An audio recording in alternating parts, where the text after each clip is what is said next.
People who move here have to be crazy. Oh, thank you. Right? Well, You called yourself crazy. I didn't call you crazy. I call myself I'm crazy just backing all you the up. time. I'm trying to make you feel good about it. Thank you. So it's been a long day, but it's been a couple of weeks and months and working days. And I heard just a small part of the work that you've been doing, but I would love to know what am I missing. Then we can talk about what I heard. So did you hear the 6 I heard songs? 6 songs. Yeah. So there's probably going to be maybe 4 more and some more musical interlude kind of things that we're doing. Obviously, it's like really hard to describe a song, but other than is it heavy or not? Is it a pop song? Is it a hip hop song? Is it a heavy, hard rock song? This is a hard rock record. I guess the question everybody's asking themselves and to you guys is, why did you go back to your roots? Why changing routes? I guess now after. For us, it was. I mean, I think that we've always just kind of expanded. The tree has grown and blossomed. It's there's much more than just the roots, And so, but for us, I think what inspired us to make a really heavy guitar-driven record is that. One, we've been making electronically heavy records for a while, and so we're kind of getting a little bored of that. There's nothing out right now that is heavy that makes us go, that's cool. And so for us, like we felt like that's the place that we can contribute to, and we all discovered that we were really excited to do that. Like when we shifted gears from going from more dance electronic driven music to like what you hear, the first tasting of it was like the beginnings of Guilty All the Same. When everybody in the band heard that, we got excited. Like, yes, that's awesome. It sounds cool. It feels cool. I already want to go in there and scream on this thing. I want to go in there and I want every record on this album to be this hard. And even though it might not be so radio friendly in these times when you need so much of the radio. I would say that yes, radio is definitely a key important element to the success of a band. But there's something about radio right now that is not satisfying us completely. People are being tricked into believing that they're listening to a rock station when it's not a rock station by any means. It's playing pop songs and it's playing adult contemporary jams. I mean, it's like.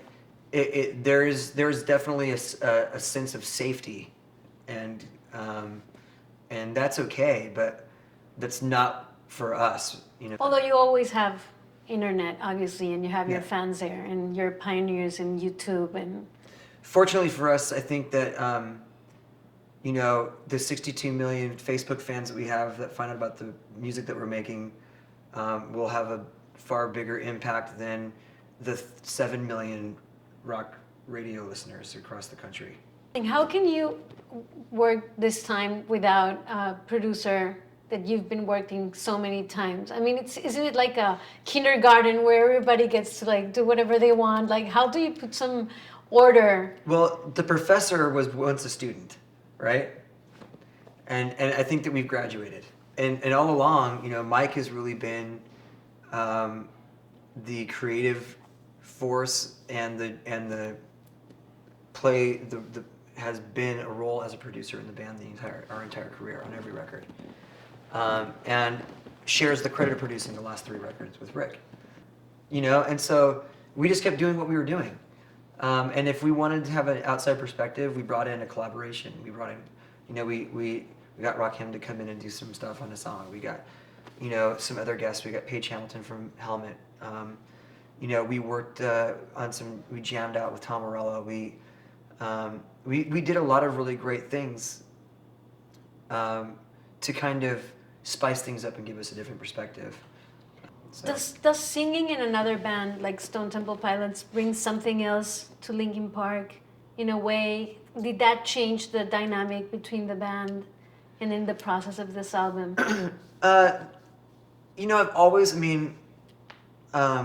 I would say no. I don't think that that's changed the dynamic of the band. I think if it's changed anything for me, it's really, you know, being in STP has made me kind of look at how special the relationship that we have within the band, the relationships that we have with each other in the band is really special. It's not something that's very common. So it's taken me out of my content place of being in Linkin Park and not noticing how great everything is, because it's just part of life. You know, if you're happy all the time, you're not going to know you're happy.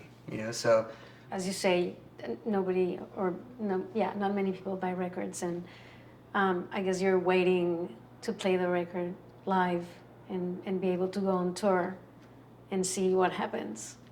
Well, I mean, you know, I don't care how people get the songs. I just want people to hear it. So, you know, the best thing for us to, the only thing that we focus on is making the best music that we can.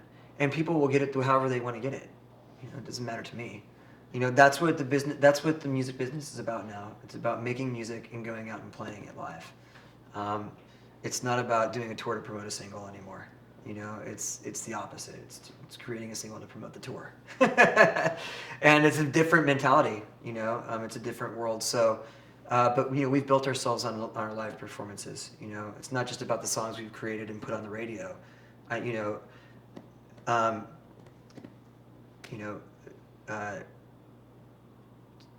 Touring and playing our shows is what this band is about.